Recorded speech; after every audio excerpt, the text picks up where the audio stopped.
The most dangerous game. Inhumanity through the ages.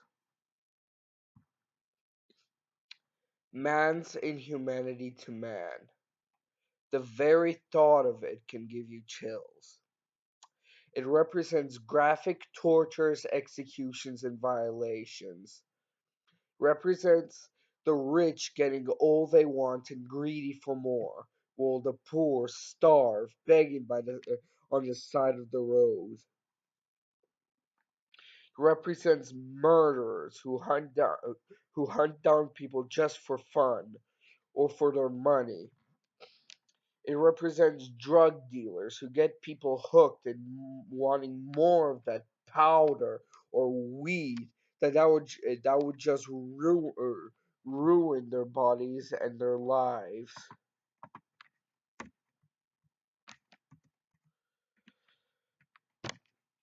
It represents all that is evil in our world. And it is this topic Richard Connell explores in his short story, The Most Dangerous Game. A story about a rich Russian aristocrat who hunts down people like prey. Man's inhumanity to man, as epitomized by the short story The Most Dangerous Game, and proven by the examples in this essay, is a problem that has plagued man since the fall, and we need to do our part to slow it down.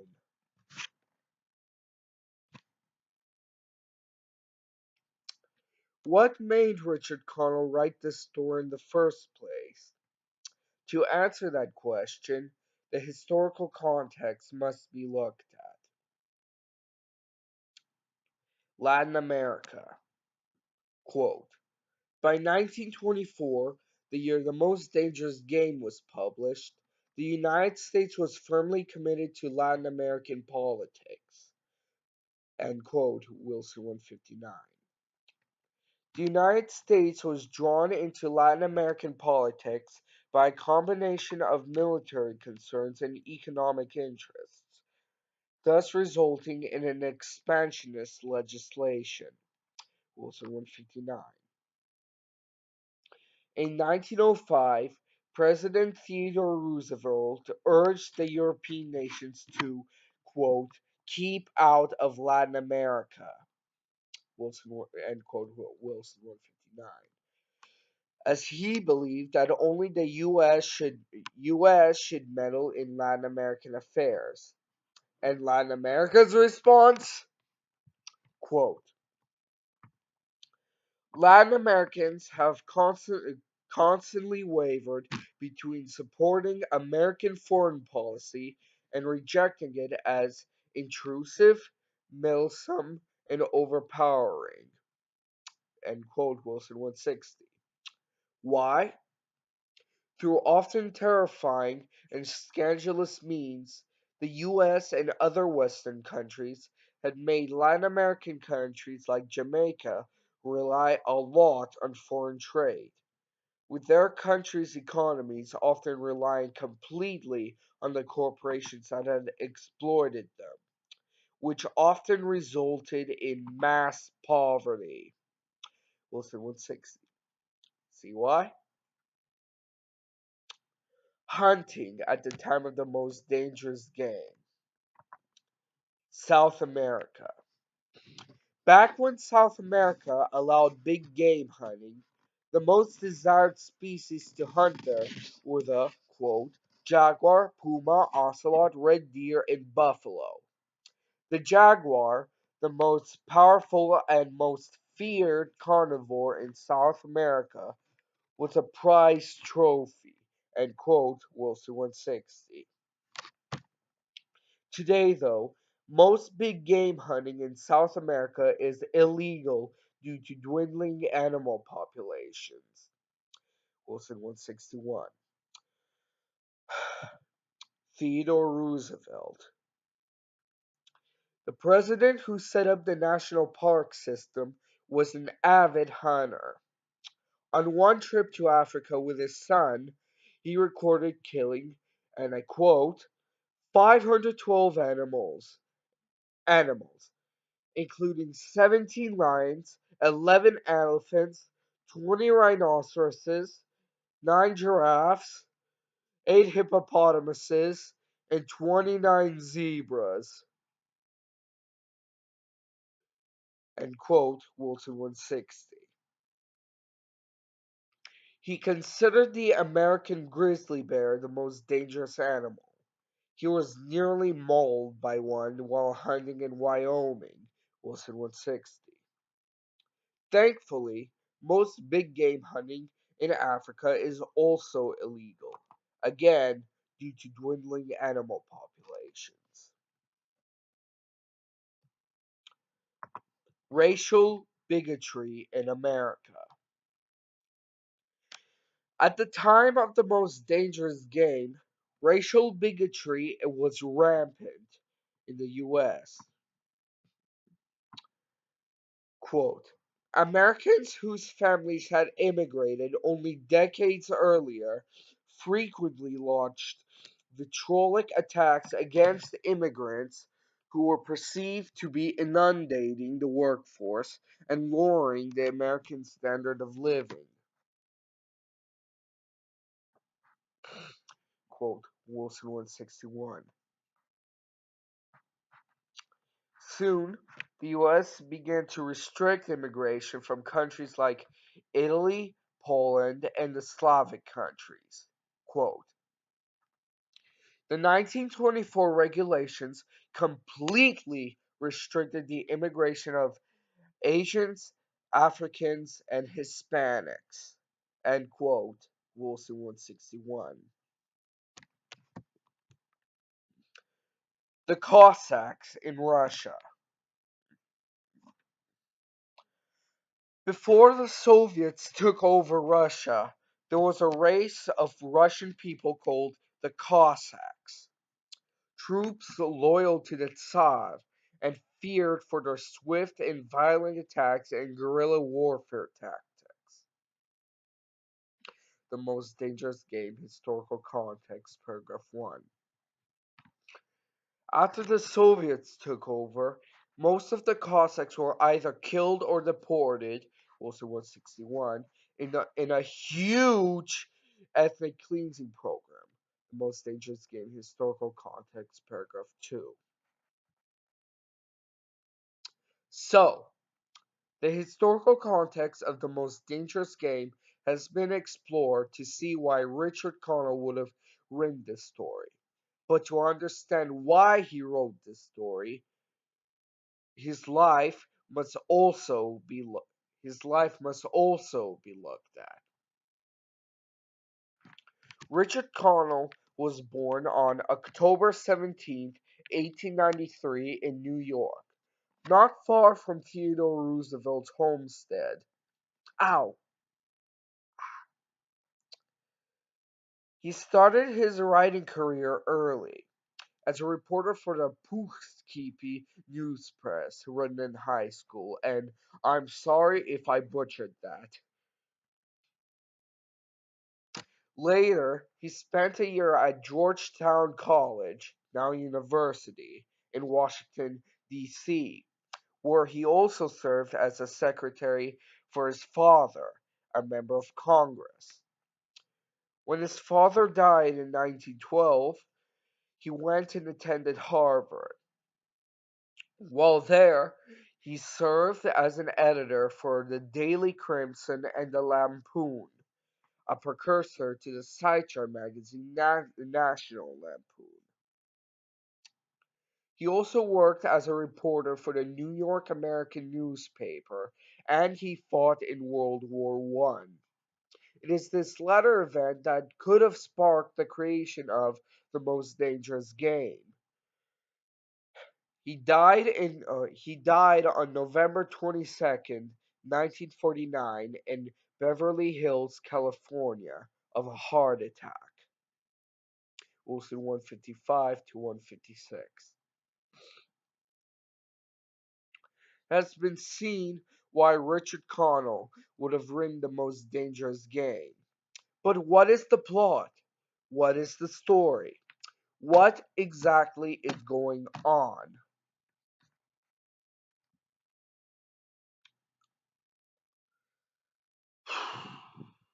The story goes like this. Sanger Rainsford and his friend Whitney are going into the Amazonian jungle to hunt for jaguars. While on the boat, Rainsford learns about a small island that scared even the captain, a quote, tough-minded old Swede who'd go up to the devil himself and ask him for a light. Those fishy blue eyes had a look I never saw there before. All I could get out of him was, "This place has an evil name among seafaring men, sir." Connell, paragraph 21. They also had a small argument over whether jaguars have feelings, with Rainsford saying no and Whitney saying yes. Yeah. After Whitney retired for the night, Rainsford stayed on deck smoking a pipe. He almost fell asleep when bang! Rainsford, startled, went to the rail. Bang! Bang! He could not mistake that sound. His expert hunting ears could easily discern those sounds as gunshots. Where they came from, though, he didn't know. He climbed up on the rail, lost his pipe, fell overboard, ship abandoned him, swam toward the island, got roughed up a bit, got washed up on a beach, and fell into the deepest sleep of his life. The next afternoon, Rainsford woke up and began finding whoever it was who shot those shots. His explorations led him to a Gothic mansion that was so out of place it looked like a mirage. But yet everything was real. The gate, the stone steps, the huge knocker on the door, everything. Rainsford used the knocker and was answered by a giant holding a gun that was pointed at his heart. Not good.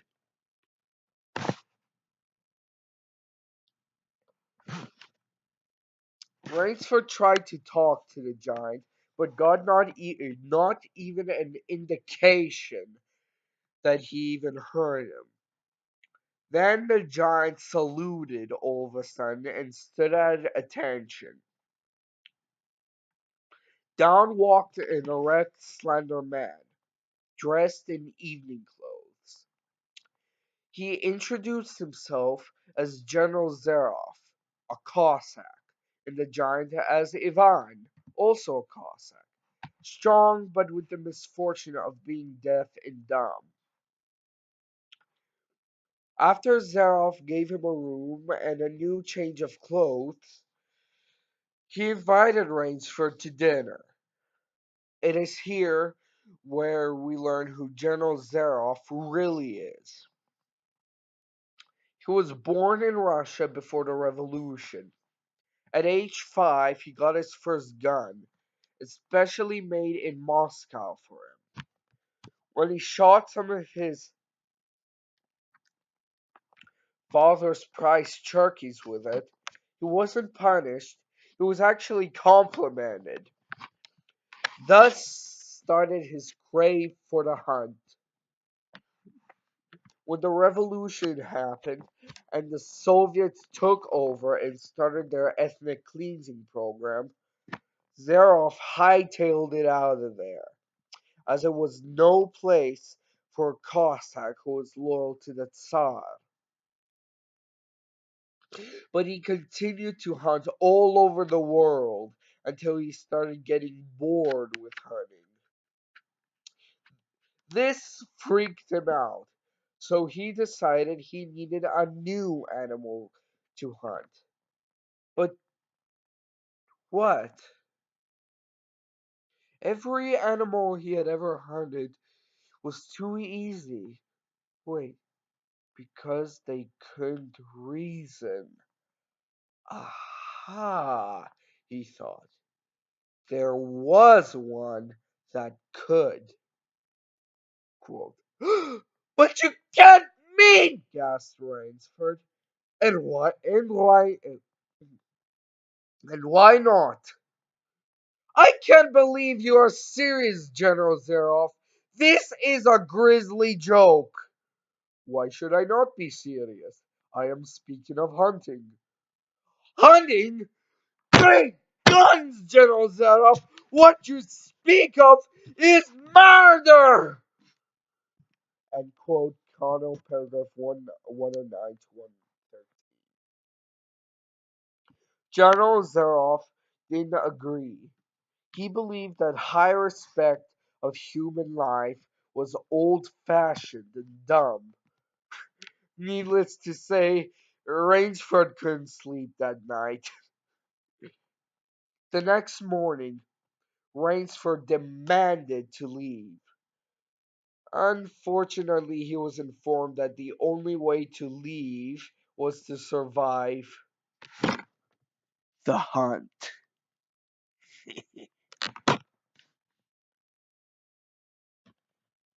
He had to survive 3 days in the jungle without getting shot. If he refused, he would be whipped to death by Ivan, who used to be the Tsar's torturer. If he survived, which was very unlikely, he would be transported to the mainland under oath that he doesn't tell anyone about his experiences on the island. With no choice but to accept, Rainsford was given the supplies he would need and sent out into the jungle.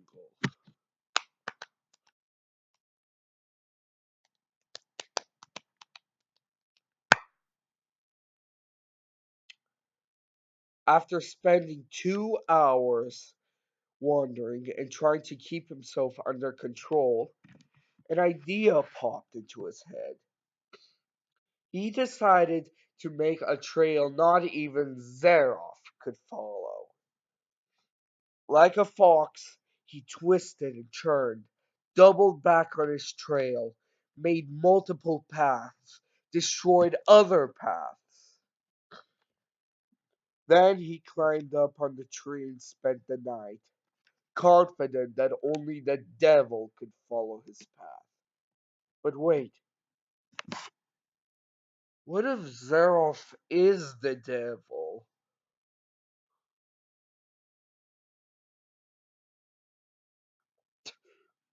Rainsford wasn't able to sleep again. Just when morning came, Rainsford heard birds flying from the direction in which he came. General Zaroff was coming.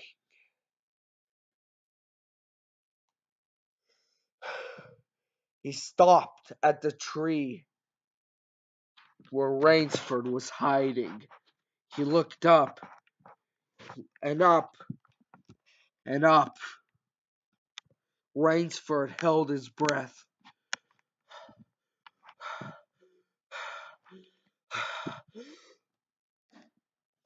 Zaroff stopped looking just short of where Rainsford was, smiled, and walked away.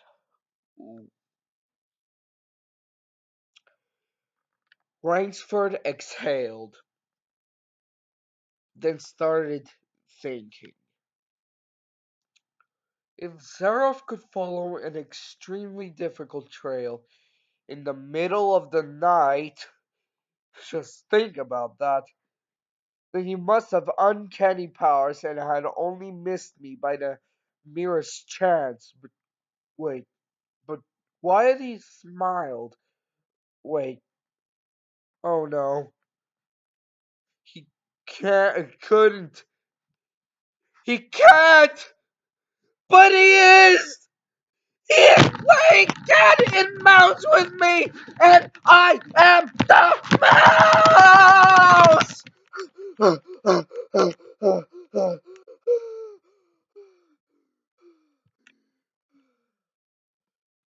Oh. Rainsford would have screamed had he would have not been endangering his life by doing so. Oh, yes.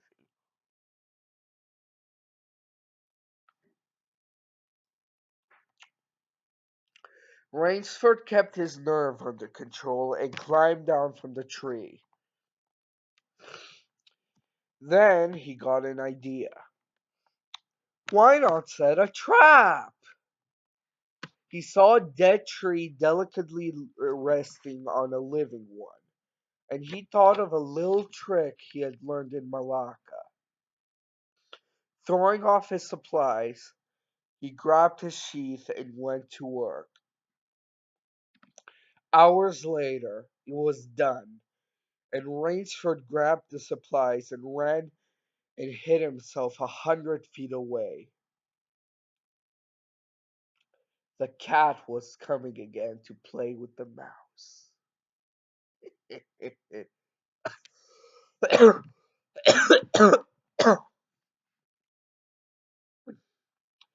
General Zaroff, his eyes so focused on the tracks, did not see when he tripped the wire.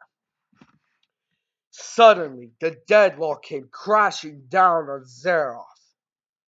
Even so, he jumped back and only his shoulder was injured. Even so, it was a close call. Zaroff called out, congratulating him, because not many people can create a Malay man catcher, and then walked off to take care of his shoulder. After Zaroff had left, Rainsford began to run. It was a desperate, hopeless run that carried him for some hours. Then suddenly he stepped in something mushy, and he couldn't get his foot out. He knew where he was now. Death Swamp, a patch of quicksand that swallows any unsuspecting person or animal that falls into its clutches. With a lot of effort, he finally got his foot out. Then Rainsford got another idea. Going a dozen feet or so from the quicksand, he began to dig. When he finished the trap, he covered the hole up and hid. Zaroff was coming again, this time with one of his best hounds. He came closer and closer and closer to the trap. Then Rainsford felt like screaming for joy as he heard the leaves go through and the sharp scream of pain as the body was impaled by the stakes. Yeah. Rainsford jumped out and then he shrunk back. Zaroff was perfectly alive and well, and he was standing right in front.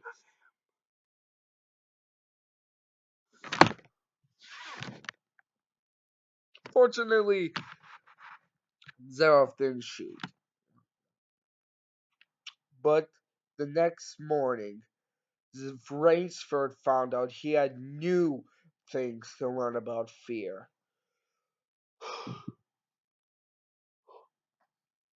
From afar, he heard the baying of a whole pack of dogs. He began to run like he never ran before. Then he ran up a tree. He could see Zaroff and the dogs. were being kept in leash by Ivan.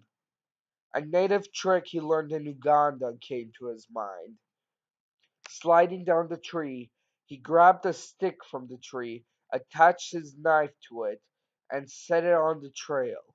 With a bit of grapevine, he pulled it back. Then he ran for his life. Catching his breath, he heard the baying of the hound stop abruptly.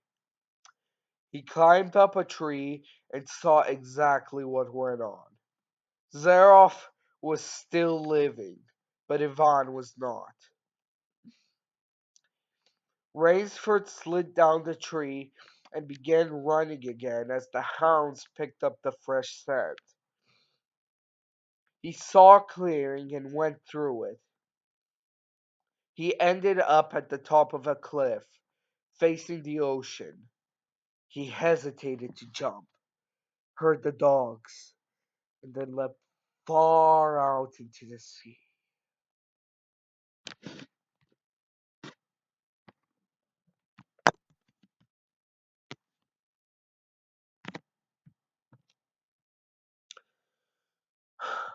That night, Zaroff was having dinner at his castle. Two things kept him from perfect enjoyment. The first was the thought that it would be hard to replace Ivan. The second, and this one irked him, was that his prey had escaped him. At 10, he retired to bed, but someone was hiding behind the curtains. It was Rainsford, and he was out for revenge.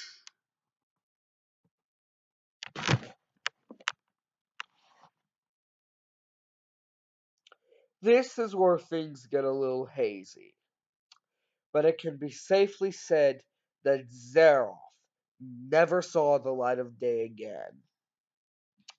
Fiction, the E-Server Collection, The Most Dangerous Game by Richard Connell.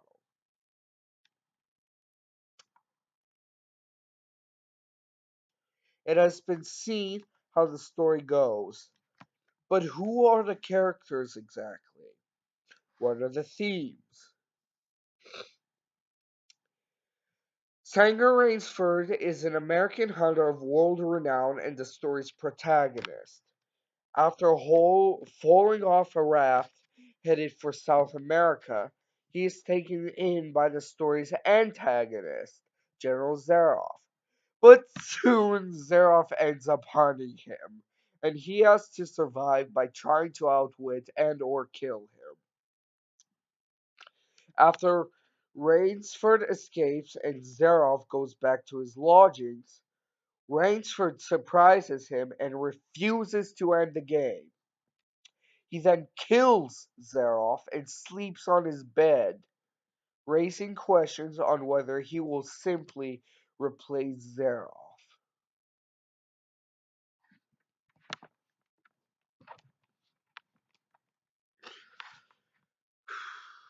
General Zaroff is a Cossack who owns his own estate on some lost Caribbean island. He is also the story's antagonist. After escaping the Soviet regime's ethnic cleansing and coming into ownership of said island, he started capturing and hunting humans. When Rainsford washed up on shore and found his lodgings, he initially took him in, thinking, "Oh goody, now I'll have some fun in hunting him." The plan backfired. Rainsford went crazy and killed him. Not so fun now, is it, Zaroff?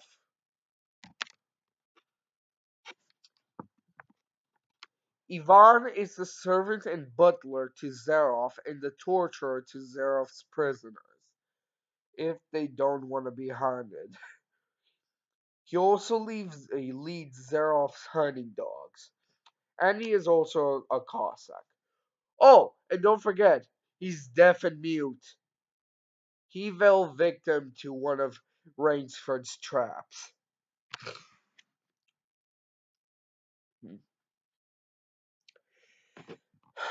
The story itself has several themes in it. Along with the whole man's inhumanity to man thing, there are a couple subdivisions under this theme that fit inside the story. The first is cruelty and violence. A good example of this is General Zaroff's low value on human life and his subsequent hunting of human beings. He considers the shooting down of men not murder, just hunting. Other men are to him worse than dogs. Quote, I hunt the scum of the earth, sailors from tramp ships, Lascars, blacks, Chinese, whites, mongrels. A thoroughbred horse or hound is worth more than a score of them, he said. End quote. Paragraph 120. And if they don't wish to be hunted, they are turned over to Ivan, who whips them to death like nothing. And this theme exists on a symbolic level too.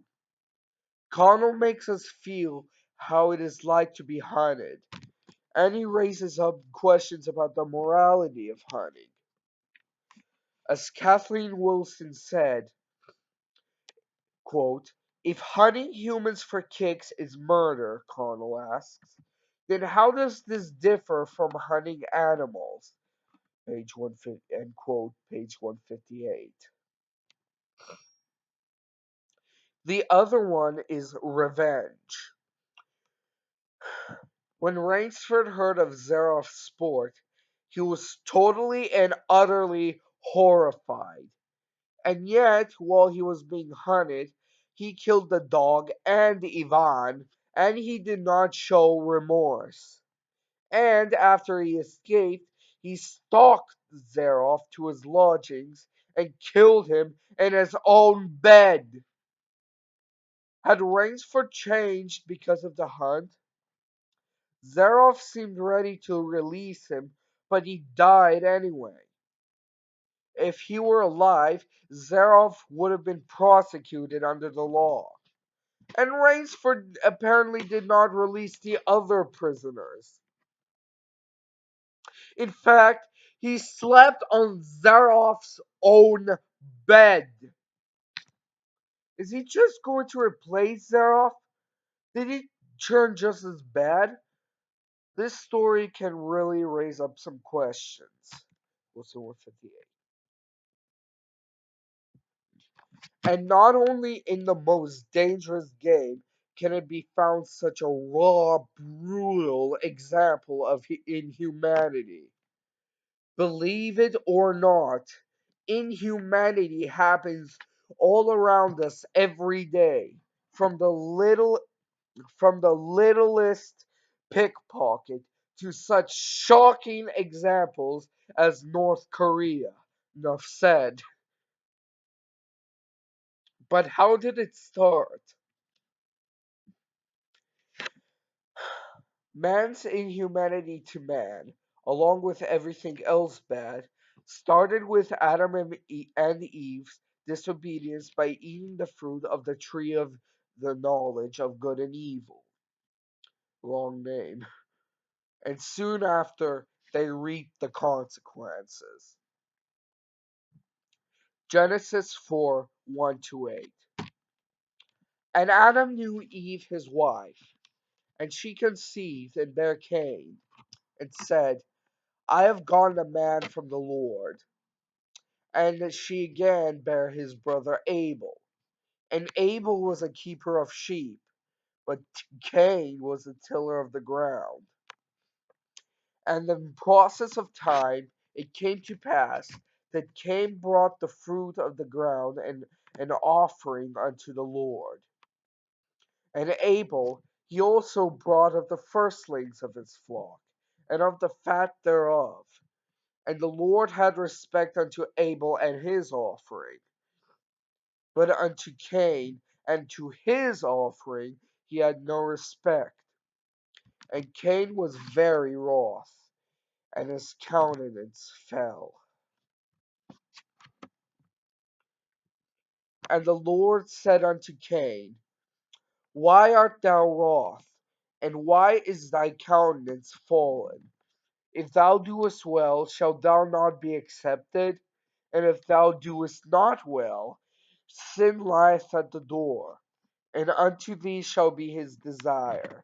Thou shalt rule over him.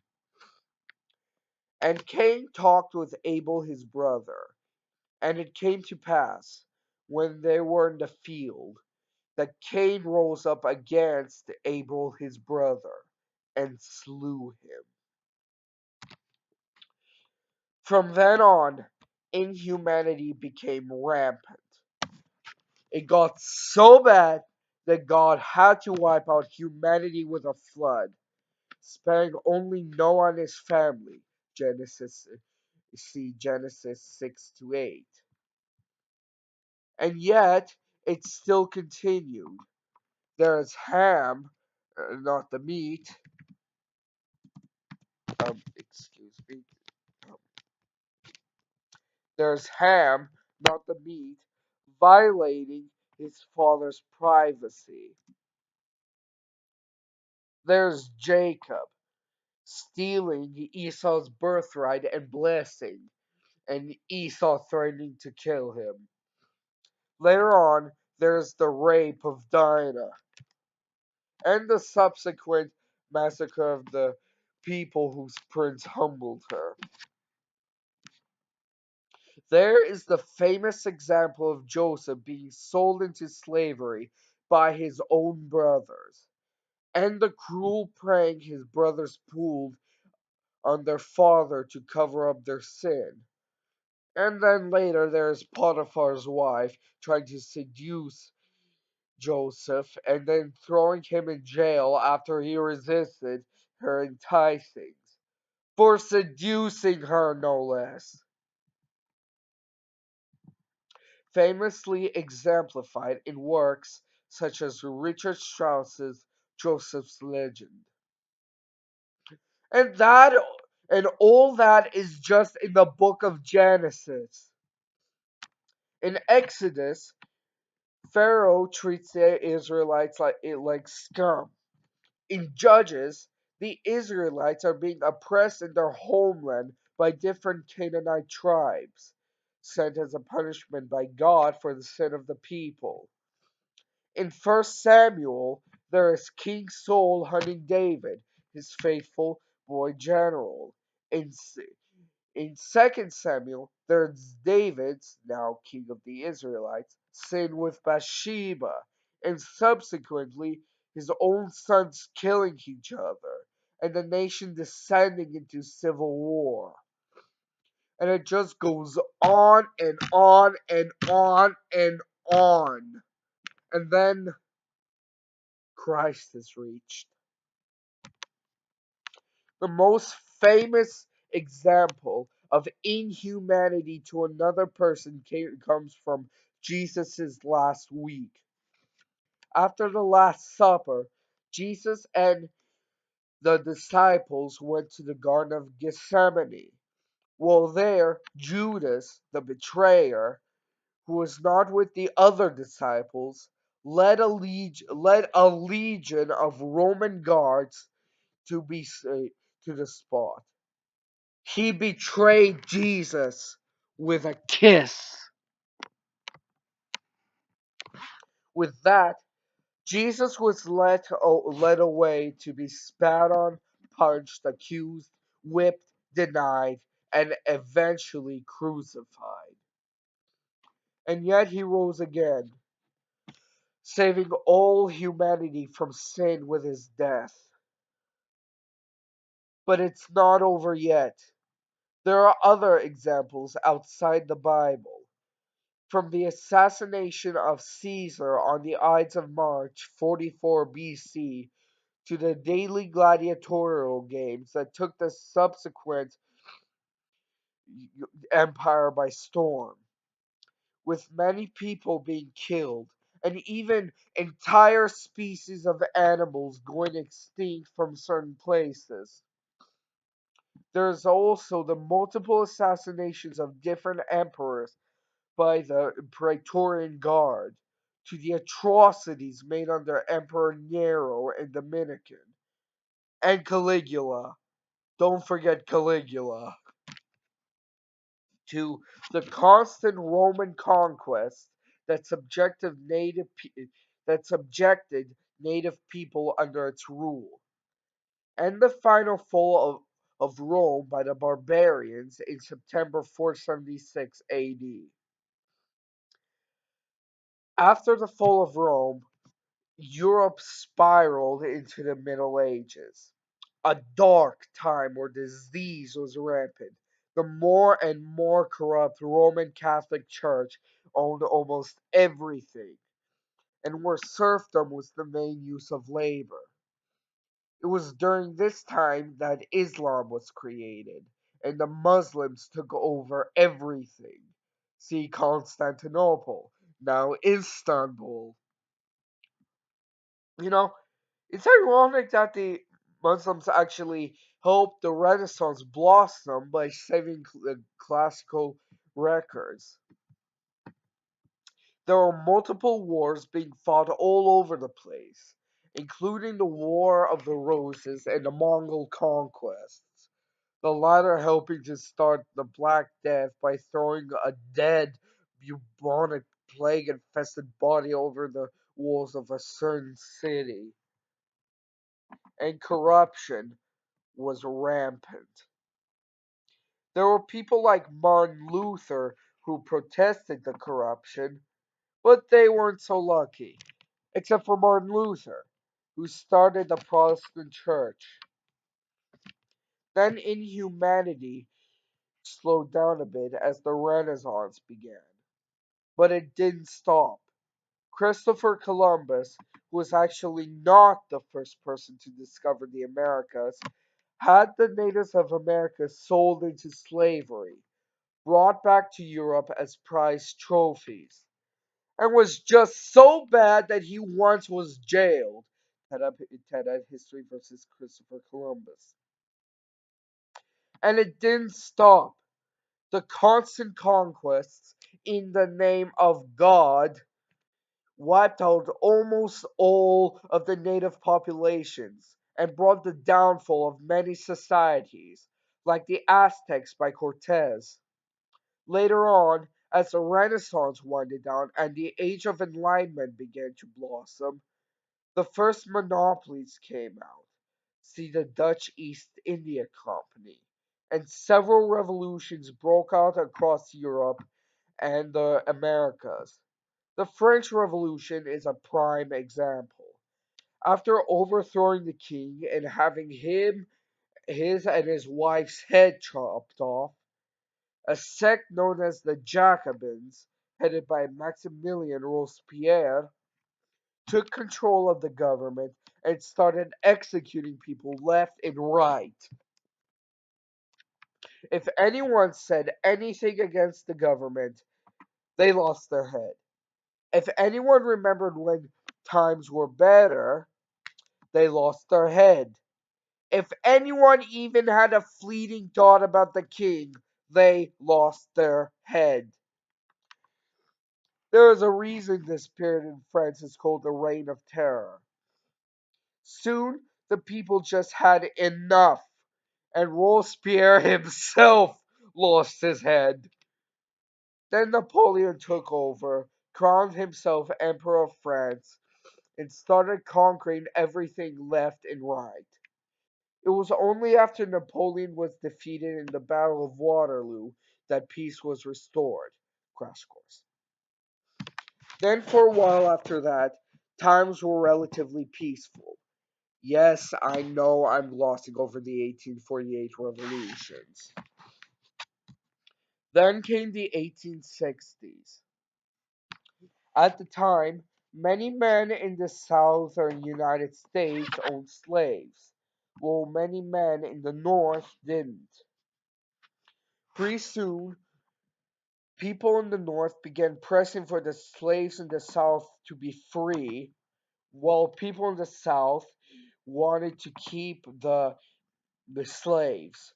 Why work your plantation yourself when you can have slaves do it for you? Pretty soon, there was civil war.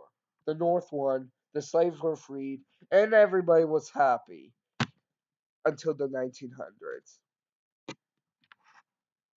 We pick up the story in 1914 in Sarajevo, Bosnia. Archduke Franz Ferdinand, the heir to the Austro-Hungarian Empire, was driving around and showing himself off. Suddenly, an assassin gunned down him and his wife. They didn't survive. Suddenly, Austria-Hungary declared war on Serbia, Russia declared war on Austria-Hungary, Germany declared war on Russia, and then before you know it, World War One had started. Then Russia had its own civil war and the rise of the communists, and the Ottoman Empire, which had joined the war, fell apart. Then, when the war ended, America, which by the way had joined the war in 1917, Britain, and other countries had imposed severe reparations on Germany for the war, which Germany couldn't pay, thus leading to the rise of the Nazis and World War II. And oh, how terrible were the Nazis? Take Orwell's 1984 and add three times the inhumane cruelty, bloodshed, and terror. That is how bad the Nazis were. What normal man would plow through all of Eastern Europe, leaving those poor countries totally helpless? Try to bomb England back to the Stone Age without provocation and sentence at least two entire races to death, much less the Jews, the race protected by God Himself. Nobody. Hitler was the Caligula of our time, only with twice the bloodshed. Still today, there are people who suffer from what that crazy, demented, power-lusting devil himself and his Third Reich did to them. It was only after the Allied powers invaded Berlin and this coward took his own life along with his wife's. It's surprising that he even had a wife, that Nazi Germany was finally dissolved. Then, immediately after, the Cold War started. US versus USSR. The war that never happened, thankfully, although it did lead to the creation of several communist countries.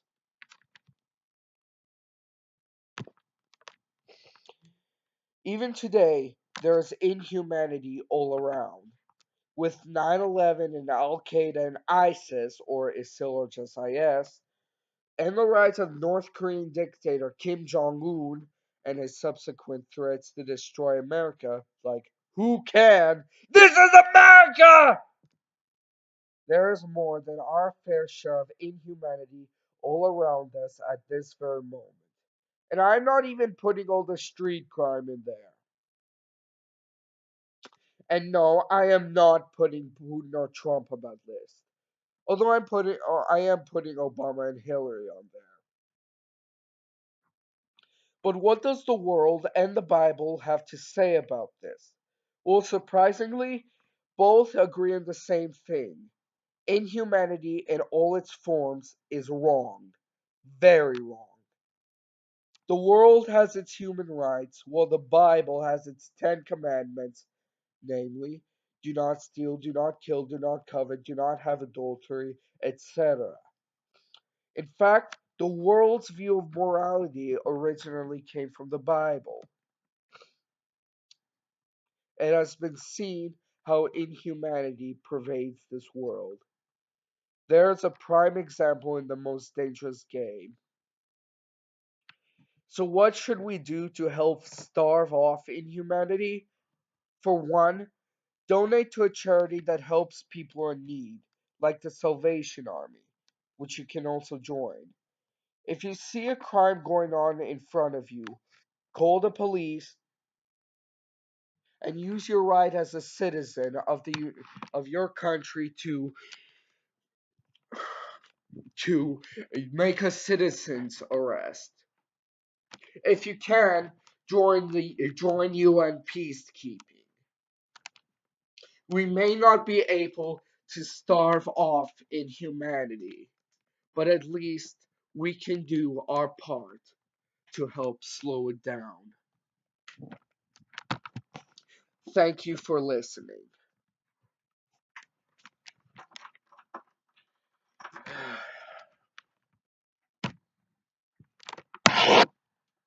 Okay, what's my thank thank you for listening.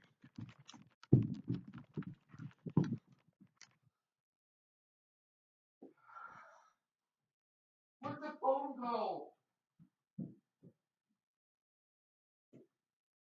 Mama!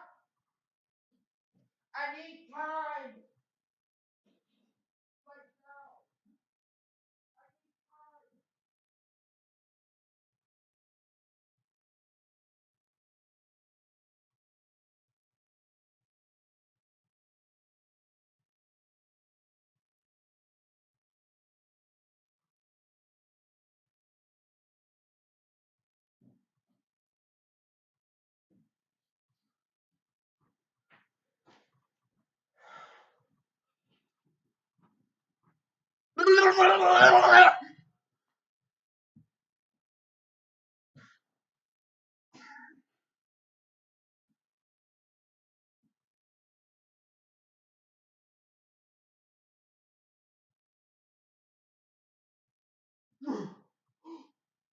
Oh!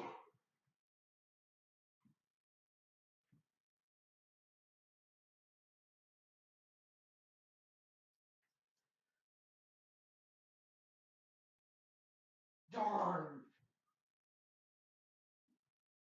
Mama!